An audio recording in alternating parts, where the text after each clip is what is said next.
Hi everybody, I'm Mary Rose Feldman. I'm an artist and a certified Zentangle teacher. Welcome to my studio. We're going to tangle together today with a nice, easy monotangle. Yep, it's a monotangle, just double checking. You can use any supplies for this project. I'm going to work on a round tile from Zentangle, but it can be any round tile. It can be paper, it can be journal, it can be watercolor, anything you want, any pen you want to use, all of it is welcome. Just feel free to make this your own. We're going to have a moment of gratitude to honor our Zentangle practice, and then we're going to get into the tangle pattern. We'll practice that, go over that really quickly, and then get into the tile. Just FYI, throughout the video, I'm going to do this at my own pace just to keep the video a little bit shorter. If you need to stop or pause or speed up, whatever works for you, that's okay. So feel free to do that. Tangle at your own pace. Enjoy the process, and let's get this started. So first thing we want to do is just have a good breath really quickly and just have a moment of gratitude. So just sit nice and tall in your seat, whatever's comfortable for you. Get your body into a familiar and comfortable position and just inhale and exhale normally. But what I want you to do is just focus on that inhale and exhale. Remove some of the distractions that are happening behind you. This moment of gratitude and mindfulness is meant to bring all of your senses together. Focus on your breath. Notice how you're feeling. Is your body comfortable? Are your muscles comfortable?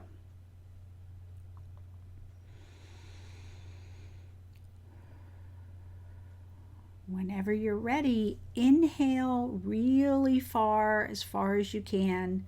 Stay there for a second or two, and then exhale slowly.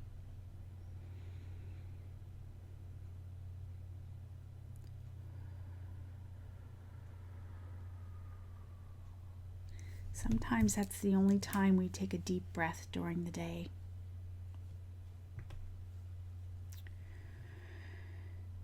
We have an affirmation before my classes. Today's affirmation from my tangling deck is: mistakes are a path to unrealized treasures.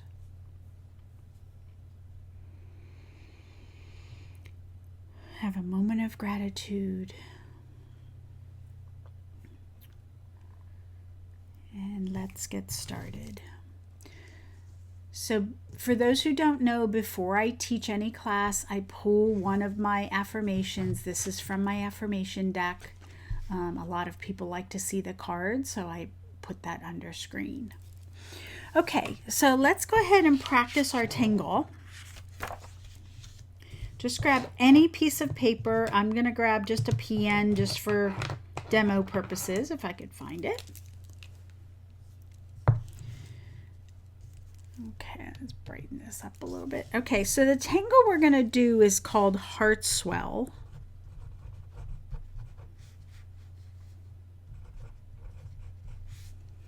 And it is by Helen Williams.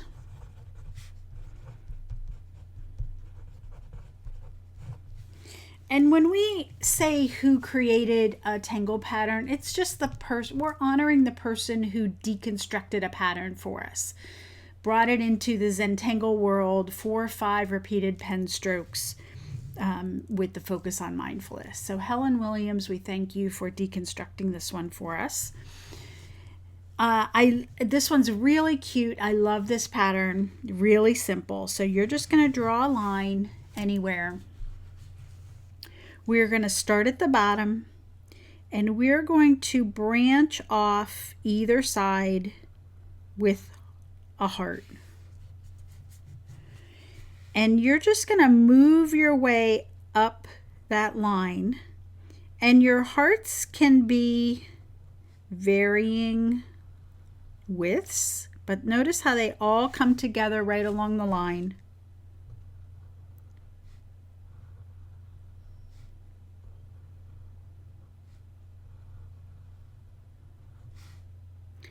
And you'll notice sometimes I'll come down and continue that line. That just helps your pen flow when you do a nice long either takeoff or land. And you would just continue these hearts all the way up. And you get something like that. Now you're going to draw another line, parallel, not parallel, whatever you want. But you're going to turn your paper upside down, and you're going to do exactly the same thing we did on the other line.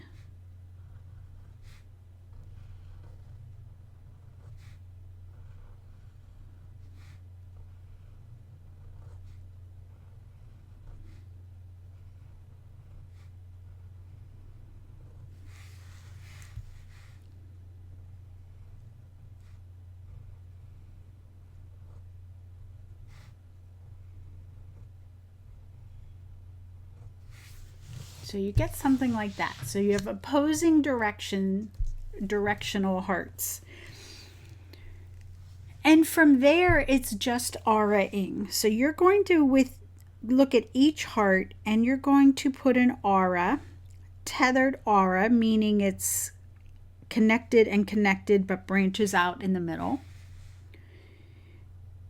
I like to do one aura at a time, moving up, and then one aura at a time. That's just my preference. It evens out the spacing a little bit instead of doing multiple auras on one side and then going to the other side. But it doesn't matter. I play with it both ways. And you just keep aura-ing. And yes, you would do this on the other side too.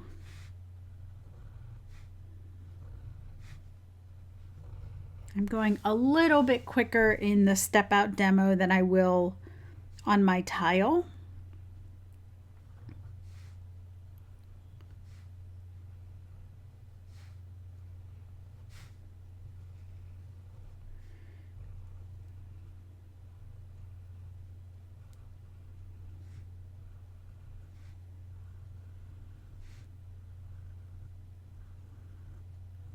And you would keep going and fill in that space. Really cute, really simple pattern. Lots of opportunities for filling in and coloring in or adding accents, all of that. So this is the tangle pattern we're going to do today. If you're still tangling and playing with this and getting familiar with it, that's fine. Just pause the video, come back when you're ready. This is the tile that I'm going to use. The regular Zentangle tile. If you want the size, roughly, it's about a little over 4.5 diameter, little over 5/8, 4 5/8. Conversationally, I say 4.5. And then with your pencil, we're going to do this in the round just to give us a little bit of a different string. And I'm going to think of one big swirl, one big printemps is what I'm going to do. So we want the lines spaced out to give us room, but I'm also going to make that center swirl off center. Instead of starting in the center, I'm going to go off center just a little bit. And notice how big that swirl is. I'm going to imagine it comes around and maybe does another little thing like that. Okay, if yours is tighter, that's fine. This might be a little bit too wide. Actually, let me just clean this up here. Yes, I have an eraser. There's no mistakes.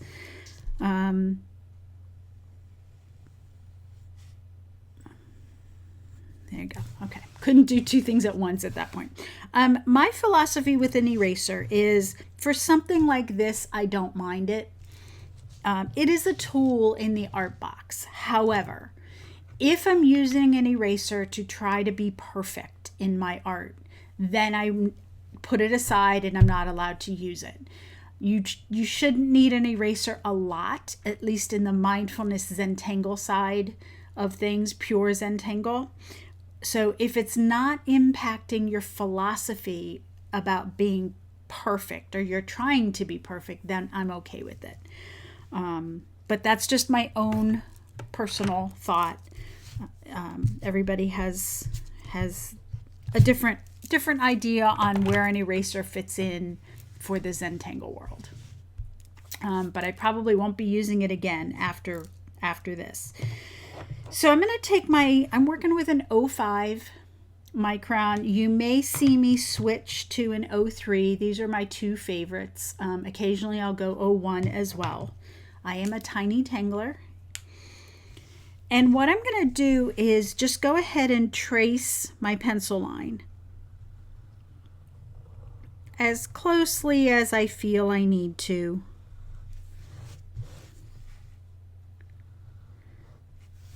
Turn your tile and get your hand into a nice, comfortable position.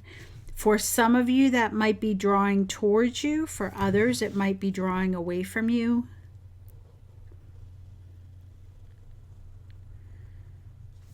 I tend to flip back and forth depending on what I'm drawing. Most of the time, I like to tangle towards me, but there are exceptions. All right. And you see I didn't trace exactly. I took liberty to adjust that just a little bit. Adjust my string. So this is what we call our string. It's just a suggestion, although in this case I'm using it as my guide. In the heart swell tangle, the hearts all are, the lines go in opposite directions. We're doing the opposite. I am starting in the center and I am going to follow this line all the way around. So thinking I'm going to start right in the center and I'm going to get my heart just like we did in the step out.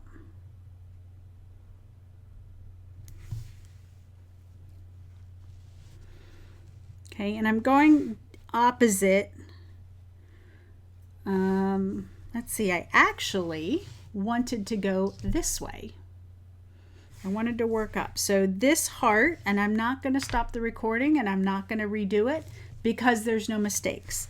This one, this heart I did this way, and I would be working the hearts in that same direction. But what I want to do is have my hearts go this way because I like coming down in the point instead. So I'm going to just go with it. Again, I'm talking about no mistakes, and right off the bat, I went the wrong direction. I'm going with no mistakes. All right. Now we're in the direction that I want to go. So the reason I switched, and I'll zoom in a little bit, is I like in this pattern to work up so that my point comes down. I'm connecting with my point instead of the other direction where I'm starting with the wider part.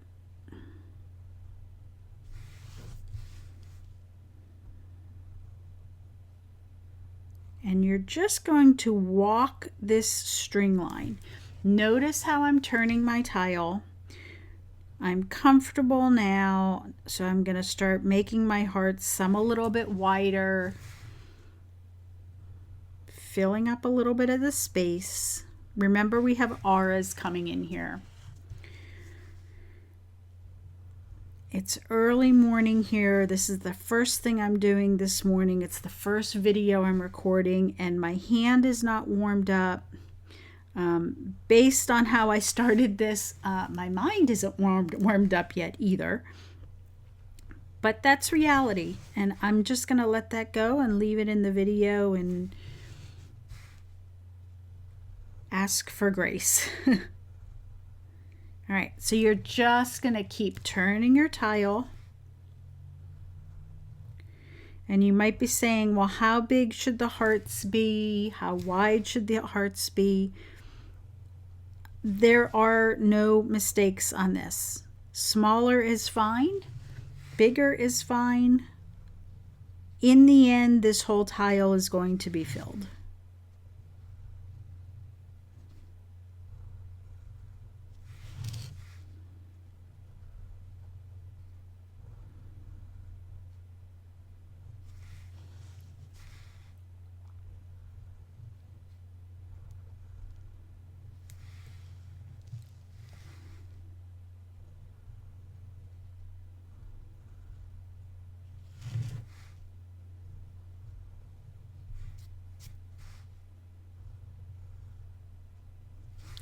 So it's a good time to remind you to have a nice loose pen grip. The more you grip your pen tightly, the more tension you cause up your arm, up your shoulders.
And my string for me goes off the page, so I'm just going to pretend I follow it around. And then finish it off up here.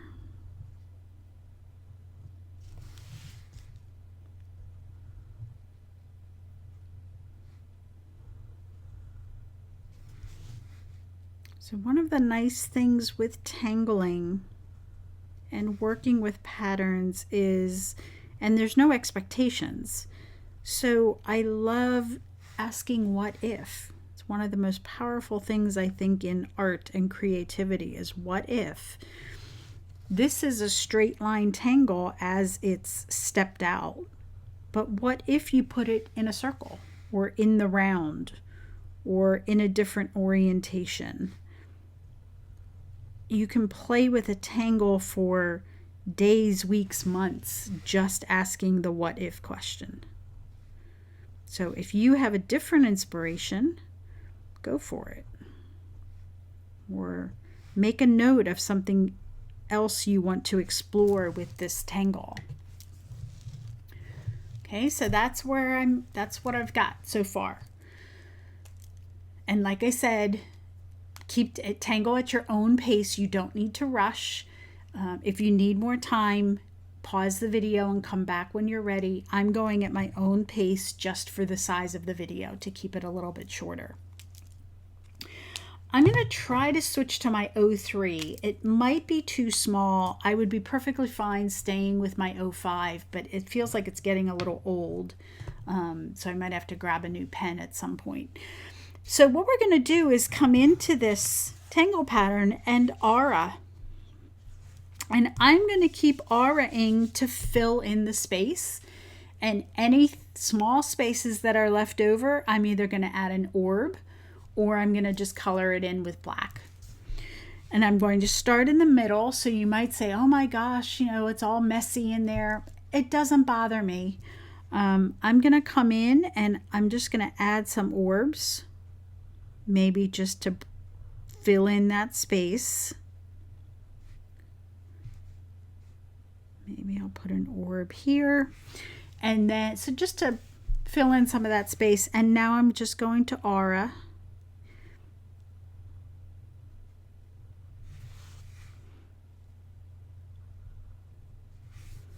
I'm even going to aura my orb. For now, I might color that in later. And then I'm going to get this oriented and start auraing the hearts.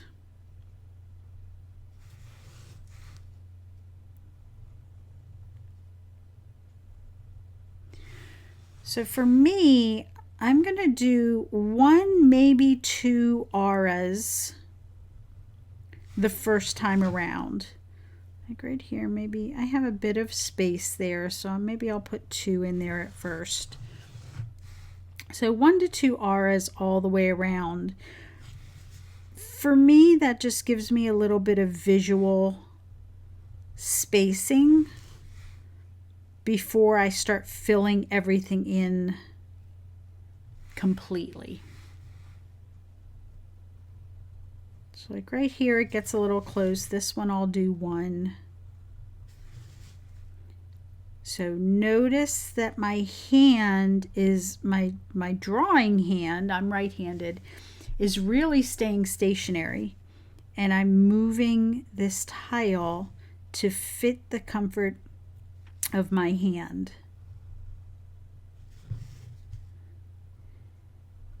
And that's where part of the comfort and mindfulness and relaxation comes in with Zentangle, is this philosophy that we're trying to be relaxed. At its core, Zentangle is a relaxation and mindfulness tool. We create art with it, and we can take it to the art side with Zentangle inspired art. But at its core, it really is meant for relaxation and mindfulness. And part of that is having your body in a nice, comfortable position along with your mind.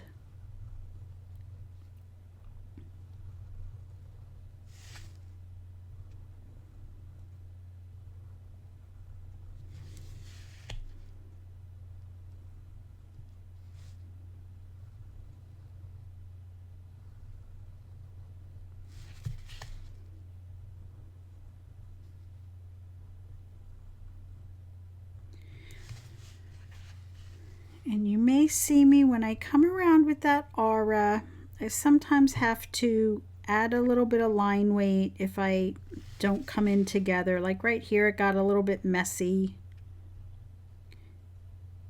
My mind was getting a little bit ahead of my hand, so my pen stroke wasn't as detailed as normal. I also sometimes get excited to see what the tile's going to look at, and I start to rush. And when that happens, my pen strokes get a little sloppy. So I have to remind myself to slow down, enjoy each pen stroke, savor each pen stroke.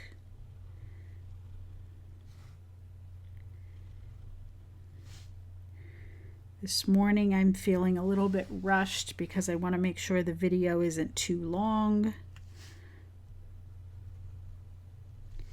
So I'm reminding myself in my head to just slow down a little bit.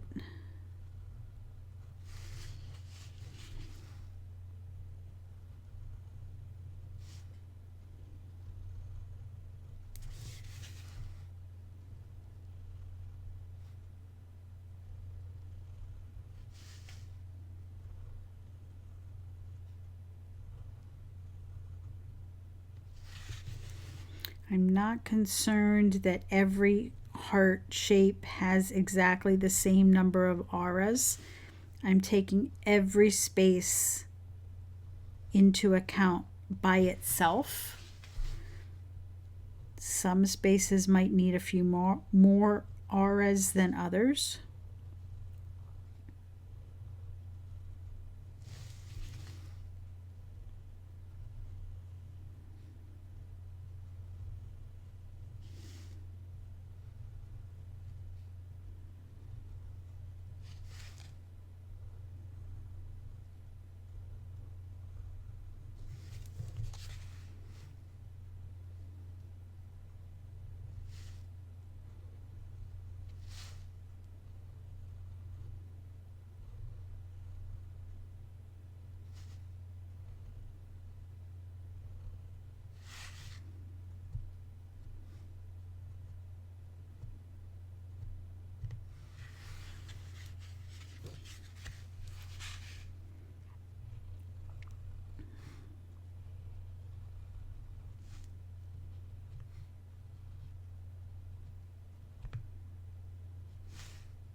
So that's our first round of auras. Filled in some space. I may or may not have missed a couple. I don't know. We'll find out. But now you're just going to keep auraing and fill in the space until the auras overlap, and then you'll draw behind. So for example, I'm going to come into the center. Here's this little space right here. I'm going to zoom in so you guys can see this. There's a little space here that I'm just going to color in. Too small to do anything with. Now aura that orb. And then I'm just going to keep auraing. So that one just made it. I'm going to aura. And now I'm going to aura this side to make it a little bit even. I don't want one side to take over. And then notice how I'm drawing behind. And then I end up with some of these odd spaces. So I'm going to draw behind auras and then fill in whatever space is left. So I'm going to do that again here. I have this space. So I'm going to aura here. I'm going to aura here. So those didn't overlap significantly. I'm going to aura here. And then I can decide, do I want to aura this one again, which is an option, and then whatever's left, color in. So you can decide, do I want to at what point do I stop auraing and then I just color in the rest of the space. And it's your choice.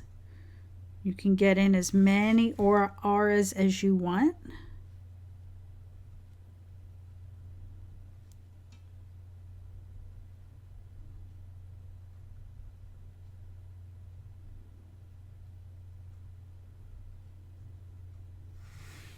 And I'm just taking it space by space, step by step.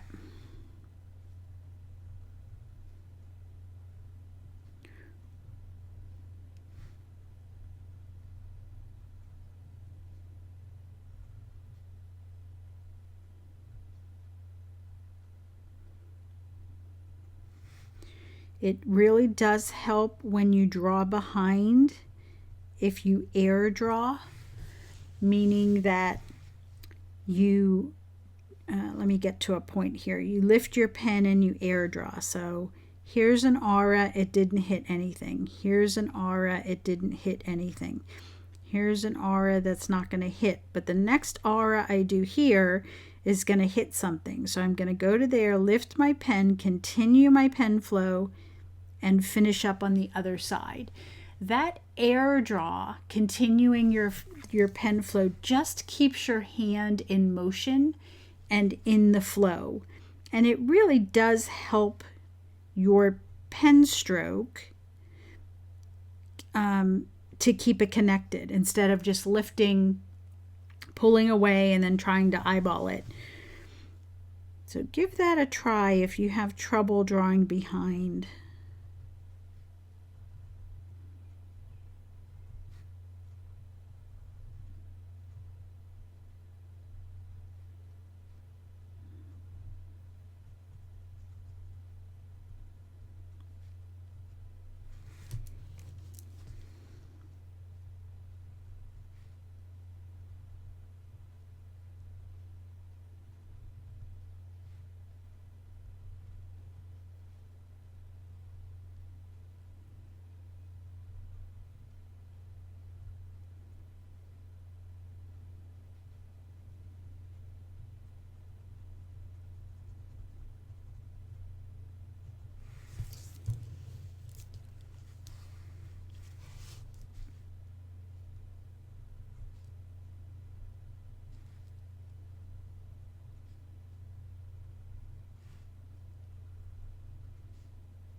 This is a beautiful section for repetition, mindfulness, and tangling, so I'm just going to give you some time. I'm going to be quiet and let you enjoy this process.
Okay, so there's my filled tile, edge to edge. We didn't do 4 dots in a border or any type of that. We just went right into the string. I tend to like to tangle edge to edge, but that's personal preference.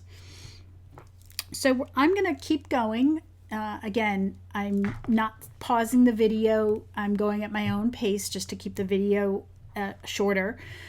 Pause the video if you're still tangling. Enjoy your pen strokes. You do not have to rush.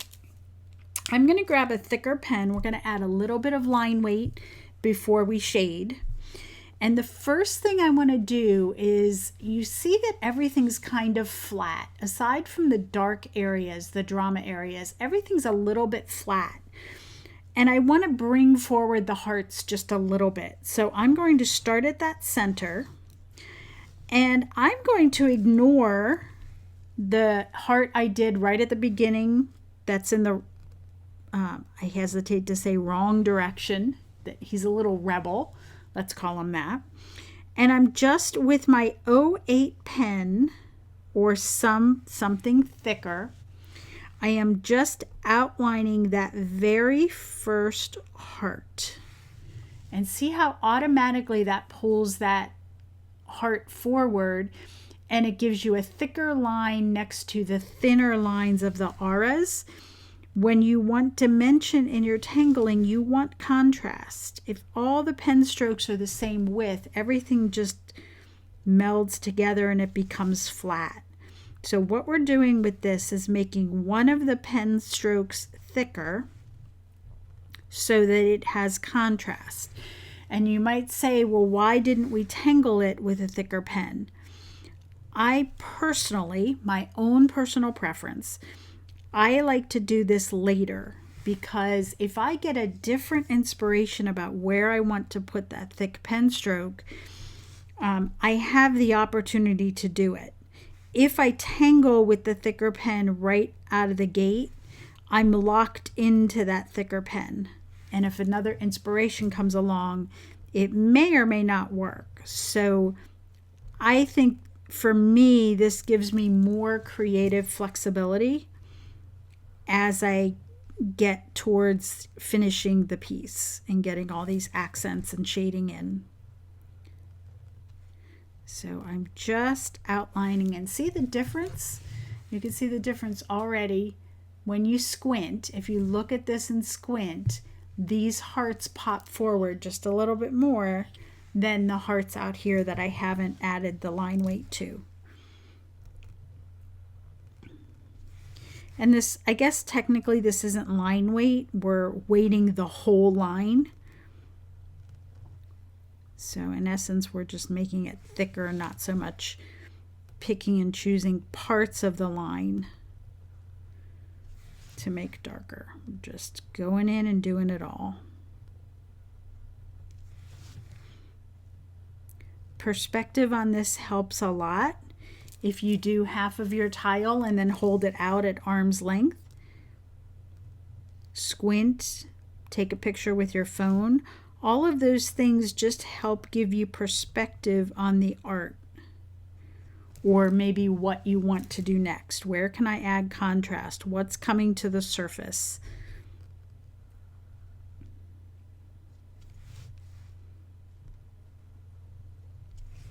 So when we get to this point in tangling, we're just looking for dimension. We're not making realistic things. We're in the abstract pattern world, but you can still add depth and dimension even though you're not making this look like something real in the real world. And depth and dimension comes with contrast. Darks, lights, line variations, rounding, line weight, all of those things add contrast and dimension. And shading will be next.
So there's where I am with my line weight added, thickening that line, and you can see immediately now I've got more dimension.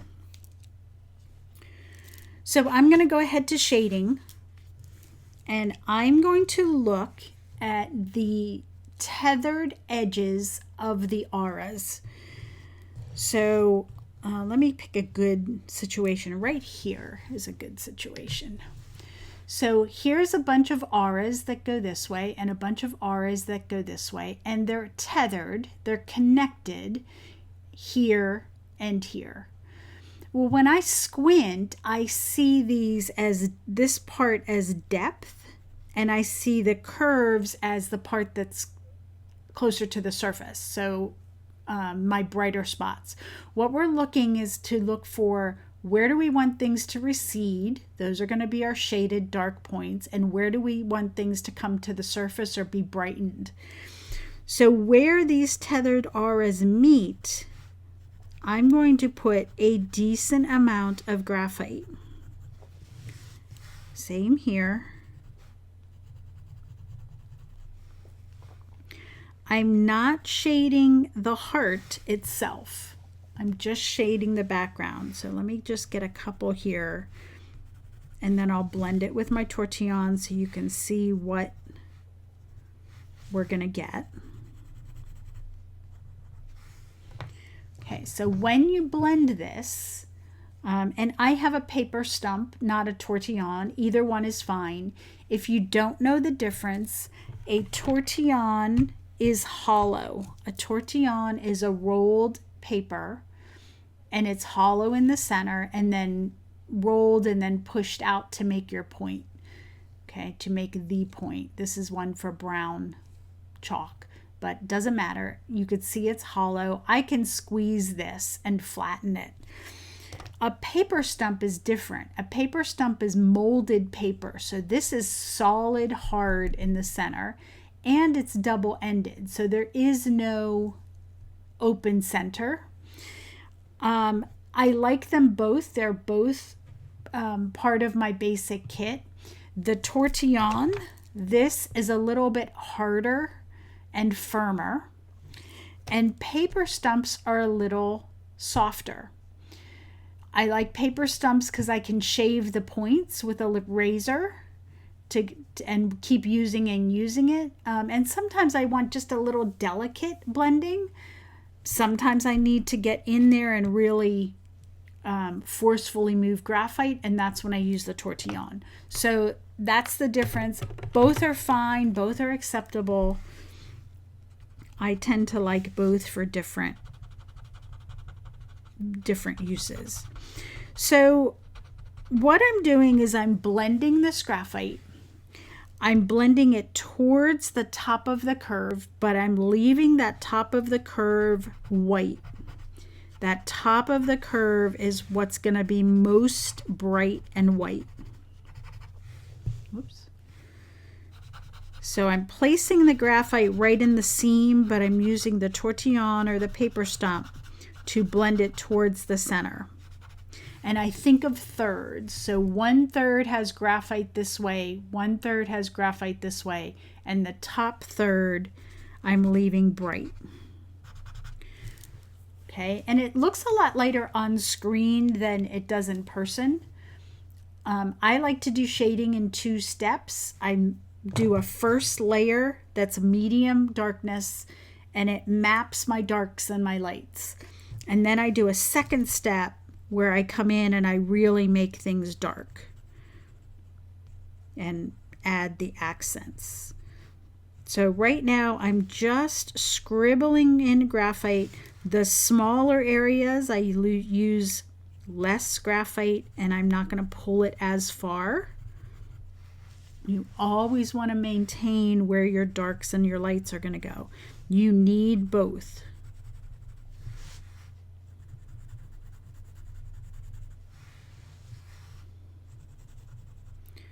So I'm just walking this string all the way around, adding graphite in all those seams or all those areas where I think I want it to be dark. You can do extra shading for overlaps. For our purposes in this class, I'm just probably going to do a 1-layer shading, and then you are welcome to adjust to your own liking how you want your shading.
So remember, whatever you're using for blending, paper stump or tortillon, it picks up graphite as it goes along.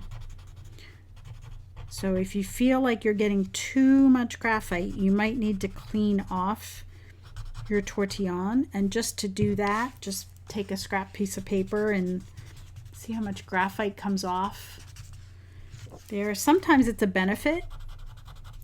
I missed laying down graphite with the pencil in a couple areas, and I just go right in with my paper stump. I don't even need to pick up my pencil.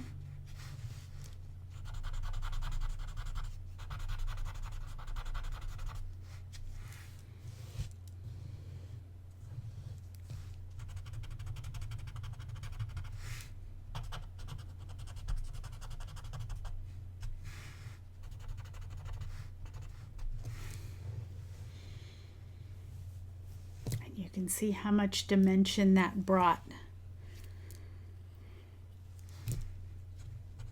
to the design. So I personally chose to leave the hearts plain. I wanted them to pop to the surface and really be by themselves. You can come in and you can add some pen work to them, maybe just like a little flick mark in there.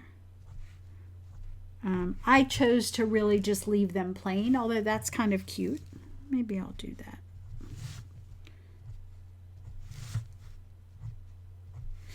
But there's a lot of lines. Whoops, got a little sloppy with that one. There's a lot of lines in this, so I really just wanted the hearts to pop and stay kind of bright and white. We are a quick tangling class. You can come in and do all different kinds of details. You can color, you can do more shading. You get the idea with those little flick marks.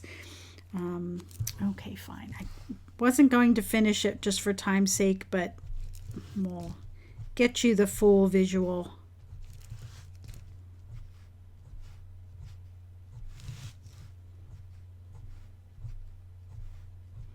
This was a bit of a last minute idea that while I was recording, oh, okay, we can do these little C curves. I'm doing more like a flick mark, but you know, you can do anything in that heart.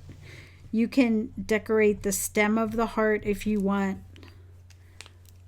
Totally up to you. So I want to show you what I mean by the second layer of shading, though. This is when, if you have any specialty colored pencils, like this is a Nero soft, there's some jet black pencils, there's 2B and HB pencils, all of those things can add depth of shading. So like I said, this is layer 1 of my shading. Layer 2, for the way that I do it, I come in and I look at where do I want things to really be dark and really recede. Because if I can make it recede really dark, my brighter pieces are going to come to the surface even more. So if I look in here, this is a 2B pencil. 2B pencil is a little softer graphite, a little darker. And I came in and really added more graphite right in this area. And I'm layering it in pretty thick. I can blend that out without taking away some of the darkness, and it makes that a darker depth. So that's the 2B pencil. Like I said, there's extra black pencils. There's all different kinds of graphites or tools that can give you extra darkness. One of my favorites, and it is part of my Basic Zentangle kit, is a black colored pencil. This is just a black polychromos, I think. Prismacolor. Polychromos, I think. Doesn't matter. Black colored pencil. I'm going to do exactly the same thing I did here with the 2B pencil. I'm going to come right here with the black. Now, you're not going to be able to blend a colored pencil with your tortillon very much.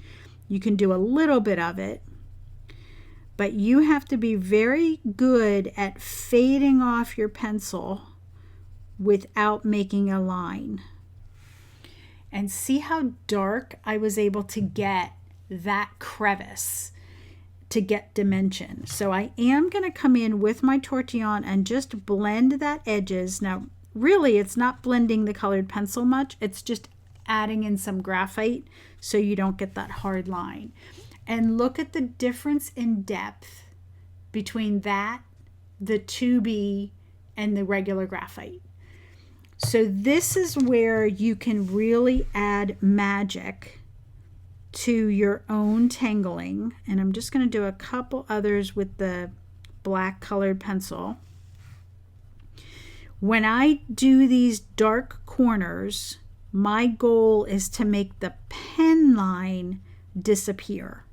I want that pen line to melt right into my graphite or my colored pencil, whatever I'm using in these dark edges, so that you don't see the specific pen line.